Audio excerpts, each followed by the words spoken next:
We are ready to review Chapter 2, Lesson 3. And in Chapter 2, we're talking about percentages. We learned in the very first lesson on Chapter 2, Lesson 1, that a percent is a number out of a grouping of 100. So it looked at it as a rate or a ratio, as we did in Unit 1. So I take how many I'm talking about and I put it over 100. That denominator of 100 lets me know that we're talking about a percentage. Think about the idea of the grid that we had, a 10 by 10.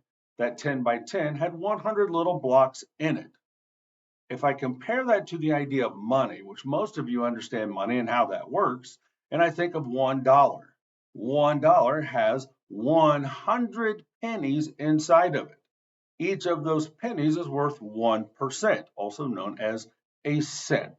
So when I talk about a grid of 100, a group of 10 by 10, then I'm talking about a one grouping. So when I look at those percentages, then I know how I can work with those. And then in lesson 2.2, it talked about how I can have less than 1%, such as the 0.25%, or I could have like 200% or 300% or 250%. So now we're getting into the idea, well, once I have a percent, then I can go between fractions, decimals, and percentages and go in any direction with those three. As long as I have one, say the decimal, then I can turn around and I can create the fraction or I can create the percentage or any of those in the order. So the white double arrows tell me that I can go from one to the next without any problem. So this video, once again, is going to be to review those processes. Notice on the paper that I gave you, you have three problems we're going to do. You have A, B, and C. Once we're done with those three problems, you'll have the rest of the time to do your assignment. So as we're doing the video, please make sure you're watching, you're following along. This is me teaching you my creation of my PowerPoints. I'm not using anyone else to do the teaching for me. But what this allows is, if you don't get it the first time, you can rewatch it. You can watch it 4 times in class today before you do your assignment. If you want to go home and watch it, you can watch it at home. You can review it. You can review it before a test day. But this video will always be there for you to use as a learning tool. I know that I'm going to be talking faster once I get into the steps of the process, but please feel free to pause it, write down the notes, rewind. I do expect your notes. I will be walking around the class. I will be making sure you're following along on the video. Don't fast forward me, because once again, anytime I'm doing a video for you, in the same way when I'm teaching you in person, I'm going to be reviewing things that maybe you didn't quite understand in 5th and 4th grade. That's part of my job. But please understand, you don't have to just learn from the video and I'm never going to help you, because my favorite part of my job is when you've watched the video, you've taken the notes, and you have questions, I can sit down next to you and I can help you. This allows me to teach you, though, all at your own pace. You can go straight through, keep up with the notes, and have the exact same time when you're done, when the video is finished. Or you can pause it, slow it down, rewind it. Some of you, once again, you struggle with your focus exactly like I do. Rewind it as many times as you need. This is also a tool that you can use with your parents. Maybe they aren't quite sure how I'm teaching it. Maybe they don't remember. Maybe it's been a few years since they've been in 6th grade and they would like to help you with your assignments, and they can rewatch these videos as well.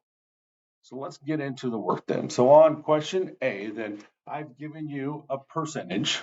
I will give you on both of these, or all three of these, the D or the F or the P, depending on which ones I'm going to. So when I start with my percentage, I personally like to then just start with my decimal. Then I will go to my fraction. So my steps for my decimal, once again, starts with the idea that if I have 80%, then all I have to do is first drop my percent sign. Once I drop my percent sign and I'm going to a decimal, then I need to move a decimal point. Once again, this one doesn't have a decimal point in it. Some percentages will, not all of them will. So if it doesn't have a percentage, then I just have to look at that as a whole number that I know I need to add a percent sign to. The only place that I can put it where the 80 keeps its value is behind it. If I put it in front or in the middle, that completely changes the value. When I put it in the back, then I know I have to now shift it 2 times to the left. So I start from the right, I shift it once, it goes between the 0 and the 8, I shift it twice, it goes in front, and now I have 0.80. Well, when it comes to decimal points, if I'm using money, then I'll have a zero at the end. But if I'm not using money, I don't put those extra zeros at the end. So I just need to get rid of it to where I know I have 0.8. Now, once I have that answer, that's my first answer overall. That's my decimal, and I don't need to do anything else. But then, if I get out my packet and I look at that page 3 and I look at my place values, then I can look at it and I can ask, well, then how would I say that number correctly? Right? Well, it's not called 0.8, right? We kind of gotten to that point in society where we call them point something, but what it is actually called is 8/10. And if I know it's said 8/10, then I can just simply write 8/10 and then reduce it. But let's say I really struggle knowing my place value. As I began with the video reviewing Chapter 2, Lesson 1, let's go back and think about Chapter 2, Lesson 1. Our introduction to a percentage, by definition, it says it's any number out of a group of 100. That's the rate that it is. So if I take my 80%, I just take my numbers. The numbers that make up the percent, I keep exactly the way they're written. If there's a decimal, okay, there's a decimal. If there's not, I don't have one. I don't add extra zeros. I don't take zeros away. I simply lift up that percent number and I put it as my numerator. Once again, my numerator is on top, and every time I have a percentage, then I know that my denominator has to start out as 100. So I'm going to lift that 80, I'm going to put it down as my numerator, I have a denominator of 100, just like Chapter 2, Lesson 1 indicated. And now, anytime I have a fraction, I have to reduce if I possibly can. Anytime I have a zero in the top and bottom, the easiest step to begin with when it comes to reducing is just simply getting rid of those zeros, right? So if I can cross out 1 0 at the top, I can cross out 1 0 at the bottom. Don't get confused and think, well, I have a 0 up here, so I'm going to cross out both of these zeros. I can only do 1 and 1 when it comes to numerator and denominator. Once I've gotten rid of it, now I see that I have the fraction of 8/10. And as I said early on with Chapter 2, that anytime I have a fraction, I've created a fraction as my answer, I have to reduce if I possibly can. So that goes to our divisibility rules, which I think was on page 9 of your packet. My divisibility rules tells me, well, these are two even numbers, therefore I can reduce by 2 in the top and the bottom. Once again, reducing just simply means that I'm going to divide the top by 2, the bottom by 2, and do the exact same work in top and bottom. So when I reduce by 2 or divide 8 by 2 and 10 by 2, what I end up with is 4 in my numerator because 2 goes into 8 4 times. And I end up with 5 in my denominator because 2 will go into 10 5 times. When I see that, 5 is a prime number, which I know we haven't gotten into primes yet, but this is as low as it can go. There isn't anything else that can go into 4 and 5 evenly, so I know that's my answer. So when I'm asked to do this work on question A, I'm starting with a percent. I show my work, there's a point, and I get my correct answer of 8/10 as a decimal. Then I show my work, there's another point, and I get my correct answer as 4/5. Now that I have 2 things of work and 2 answers, I've gotten 4 points for question A, and I'm good to go. On your assignment, you're going to have questions 1 and 2. You're going to have questions 4 and 5, and each one of those is worth 4 points. All right, so now when I go to 5/8, so now I'm starting with a fraction, and notice now I'm going to go to the decimal and the percentage. So as I tried to say last week, my easiest step in my mind is to go from a fraction into a decimal. Because anytime I see a fraction, once again, that is division. Anytime. It doesn't matter if the numerator is bigger than the denominator, I just know it's a division problem, and therefore I start with my division. I draw my division box, and I remember my top number, my numerator, is always going to go inside. So that is my dividend. Notice how n is at the end of dividend. So if I put my 5 on the inside, then my bottom number, my denominator, is my divisor, OR, outside, and then I can divide. I know I'm going to a decimal. So I can't say, well, 8 won't go into 5 and I'm done. I have to say, well, I know I'm going to a decimal, therefore I need to add my decimal behind the 5. If I put it in front of the 5, it's like saying the difference between 50 cents and $5. There's a huge difference. So I have to make sure I put my decimal behind my 5, and then my first step has to be to raise it up. So when it comes to decimals, which we haven't reviewed a lot in decimals yet, other than what I've mentioned in class, I'm always going to drop a decimal if I'm adding, or if I'm subtracting. I'm going to raise a decimal if I'm dividing and there's a decimal inside the box. Multiplying, that's the one that's different. I multiply, then I count decimal spaces. So I'm going to bring my decimal straight up. 8 still will not go into 5, so I'm going to add a 0. Now I have math I can do. If you don't know how many times 8 will go into 50, then I simply pick up my handy dandy calculator and I type it in. 50 divided by 8, and I'm going to get a whole number and stuff. Right? It says 6 and then a decimal. Well, I want to ignore the stuff. I just want to keep that 6. And then I know what I'm going to subtract because I'm doing 6 times whatever my divisor is, which is 8. So 6 times 8 is 48. Then I can subtract those. So 50 minus 48, if I borrowed, then my 5 becomes a 4, my 0 becomes a 10, and 10 minus 8 is going to give me 2. Well, I still have a remainder, and 8 won't go into it. So now I have to add another 0, and I have to bring it down. And now I ask, will 8 go into 20? It sure will. How many times? It goes in twice, because 2 times 8 is 16. When I subtract those, I end up with 4. Will 8 go into 4? Nope. Do I have a remainder? Yes. So I have to add a 0, and then I bring it down. Once I bring it down, I ask how many times will 8 go into 40? Once again, if I don't know, handy dandy calculator, 40 divided by 8 equals, I know it's 5. 5 times 8 is indeed 40. I don't have a remainder. So I know I've gotten to my answer. So if I have 5/8 as my fraction, then I know for my decimal, I have 0.625. And the way we say that is 625 thousandths. We say thousandths because according to our place value chart, once again, the 5 is in the thousandths position.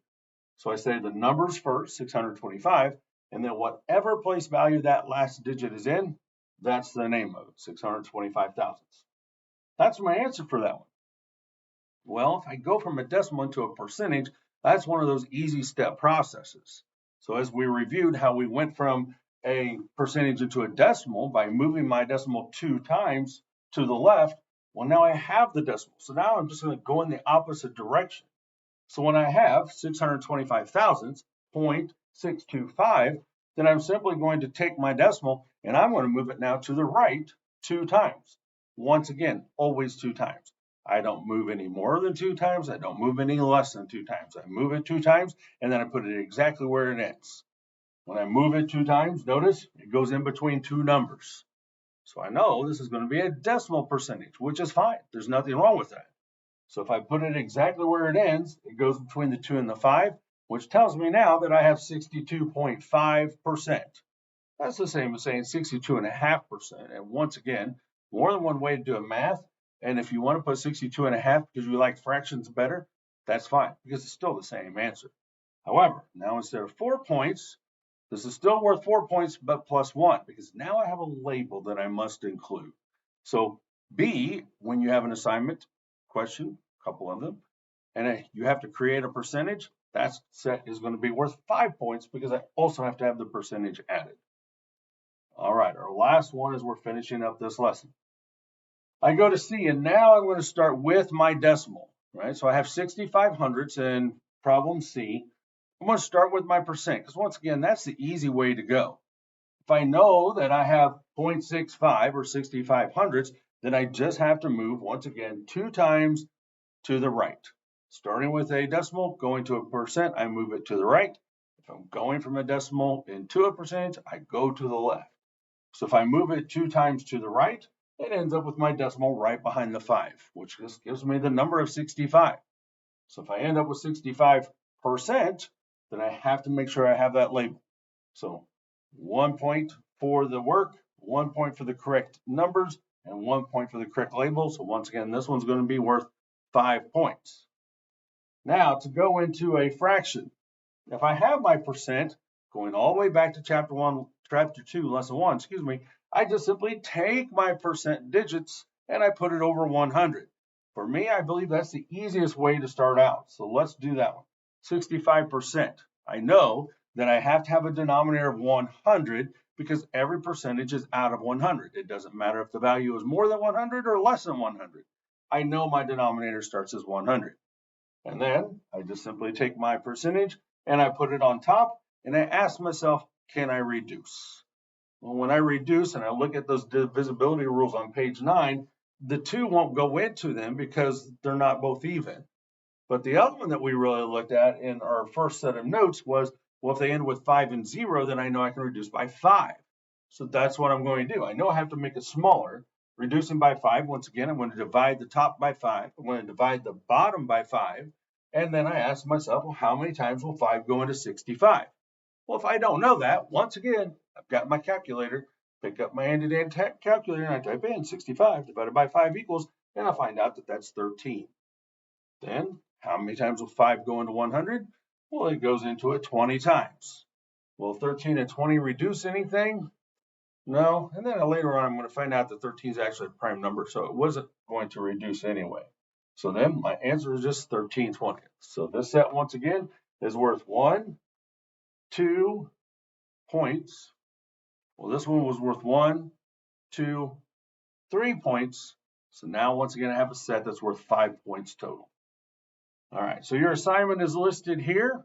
You're going to do 1 and 2, 4 and 5, and then 7 through 10 on the front side. So you're doing 2 for each set, starting with either the fraction, the decimal, or the percentage.